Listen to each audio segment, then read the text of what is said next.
നമസ്കാരം. ഞാൻ ഇന്ന് ഉണ്ടാക്കുന്നത് ബീൻസ് മെഴുക്കുവരട്ടിയാണ്. നിങ്ങൾക്ക് എല്ലാവർക്കും അറിയാം എങ്ങനെ ഇത് ഉണ്ടാക്കുന്നത്.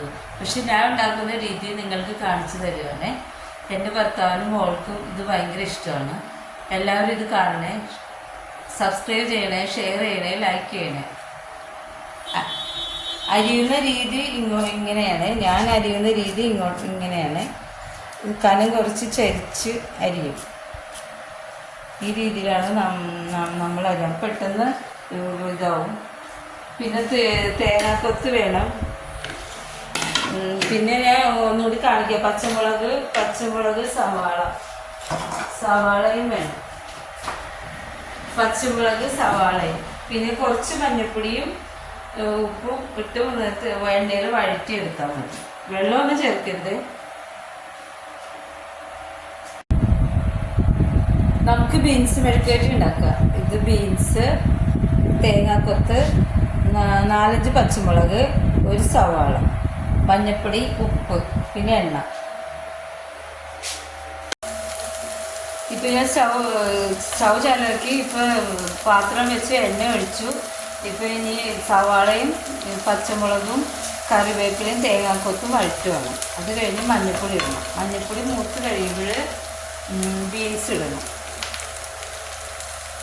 ഒരു കാൽ സ്പൂൺ മതി മഞ്ഞൾപ്പൊടി.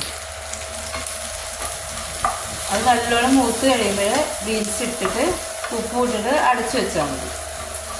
ഞാൻ വേണ്ടവർക്ക് മുളക് പൊടി ഇടാം. ഞാൻ മുളക് പൊടി ഇടുന്നില്ല. ഇവിടെ ഇപ്പം നല്ല മുളക് അരച്ച മീൻകറി ഉണ്ടാക്കി വെച്ചിട്ടുണ്ട്.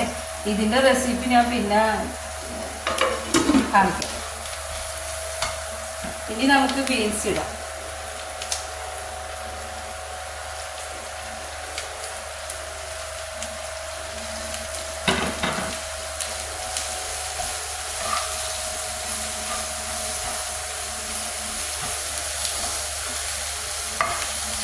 ഇനി ഉപ്പ് ഇടണേ. ഇത് നല്ലോണം ഇളക്കിയിട്ട് ഉപ്പ് ഇട്ടിട്ട് അടച്ചു വെക്കണം. അടച്ചു വെച്ചിട്ട് നമുക്ക് കുറച്ച് നേരം കഴിഞ്ഞിട്ട് തുറന്ന് നോക്കാം.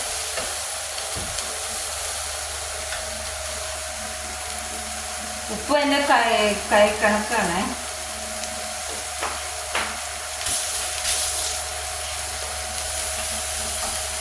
ഉപ്പ് നിങ്ങൾക്ക് എത്ര ആവശ്യമാണെന്ന് അത്ര അയക്കാം. നിങ്ങൾ ഈ രീതിയിലാണ് ഉണ്ടാക്കുന്നത് എങ്ങനെയാണെന്ന് കമൻറ്റ് ചെയ്ത് പറയണേ. ബീൻസ് മെഴുക്കുവരട്ടി റെഡി ആയെന്ന് നമുക്ക് നോക്കാം. റെഡി ആയിട്ടുണ്ട്. ഇനി വേണ്ടവർക്ക് കുറച്ചും കൂടി മൂപ്പിക്കാം. എനിക്ക് ഇത്ര മതി. ഒത്തിരി മൂപ്പിക്കുന്നത് ഇഷ്ടമല്ലേ. ഇനി ഉപ്പൊക്കെ വേണ്ടത് നമുക്ക് നോക്കിയിട്ട് പിന്നെ ആവശ്യത്തിന് ഇട്ട് കൊടുക്കണേ. ഇത്ര ഫ്രൈ ആയാൽ മതി. ഞാൻ അധികം എണ്ണ അധികമൊന്നും ഒഴിക്കില്ല. കുറച്ച് എണ്ണയിലാണ് ഞാൻ ഉണ്ടാക്കുന്നത്. എന്നിട്ട് ടേസ്റ്റ് നോക്കട്ടെ.